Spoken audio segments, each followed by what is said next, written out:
Hey everybody, it's John, Lake Erie Chestnuts, approaching mid-August 2020. Here, going to give you a little different view of the orchard today. I show you this sometimes, but it's not that frequent. So we're down, when I'm showing a lot of the pictures, it's just that happens to be the closest to the trail that I ride in on. But those rows are 900 foot long, and I'm down toward the 900 foot mark. So anyway, we'll see the trees that I planted in 15 and then some that I planted in 16. So these, you can see, are all just approaching the top of the tube. They were planted in 16 and 17. And you see, I got to do some tube maintenance here.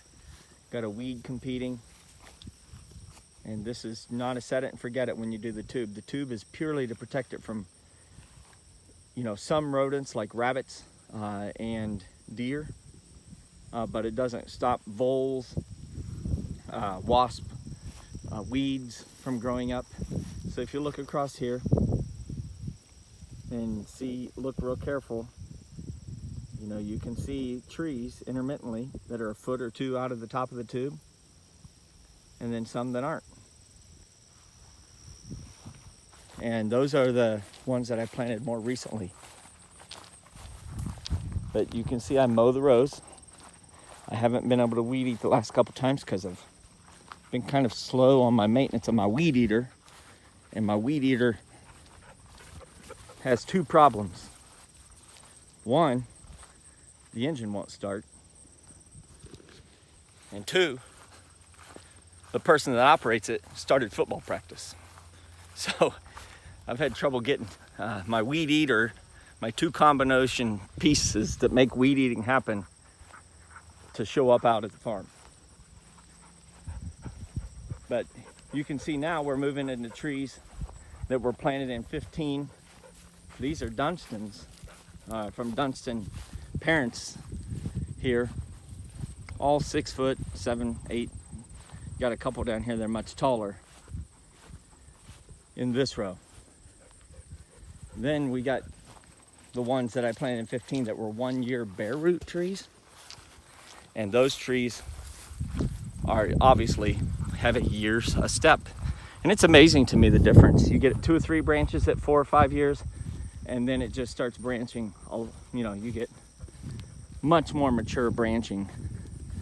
And as these become more established, they won't have the lean that you guys have come to know and love from the prevailing west wind here. We actually have an east wind today.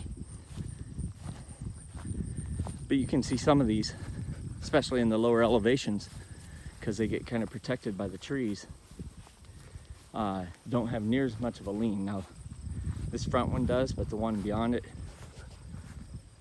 right there, does not. This one really doesn't. Look at that fabulous tree. A lot of pretty trees.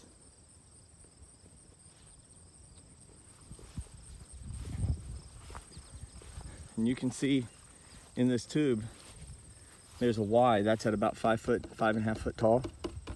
I'm okay with that as long as the overall growth is upward, because then I can grow my tractor underneath. If I could clone trees, I'd make them look like this one though. One branch, and then a lot of lateral branches coming off. Now this one is I'm guessing sleeping giant, SG, a sleeping giant seedling. So it's a seedling from a mother tree that was seedling, sleeping giant. Beautiful tree.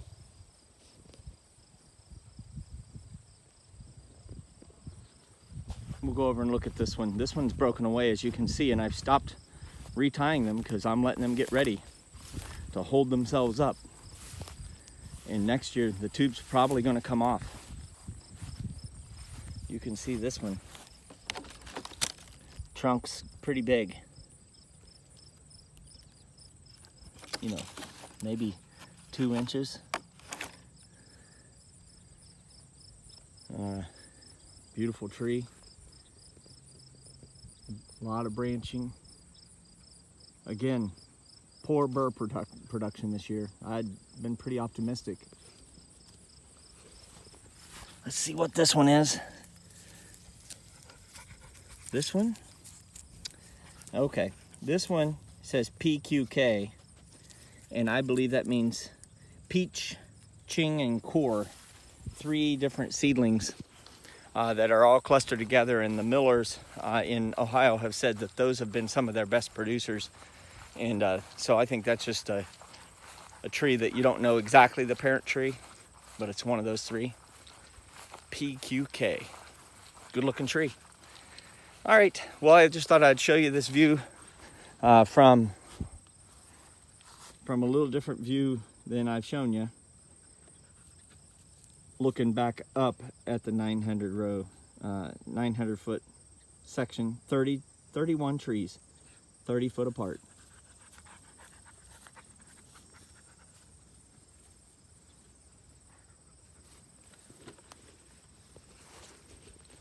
Hopefully your chestnut efforts are going well this year. If they're not, in the next month or 2, chestnut seeds will be available from various producers, and we can guide you on where to buy those from if you want. Not for me, I don't have enough this year. But eventually, maybe we'll be able to do that. I'll have some seedlings available next year, although those usually just sell out locally.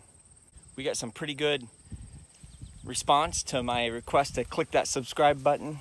If you have a friend that would like to watch stuff about chestnuts, help learn about chestnuts along with us, encourage them to watch our videos and subscribe. That helps us, you know. It gets more exposure and it only helps us gain in knowledge. And when you guys comment with some helpful tips, that's helpful as well. So click that like button, click subscribe, click the don't like button. Just click a button. Thanks.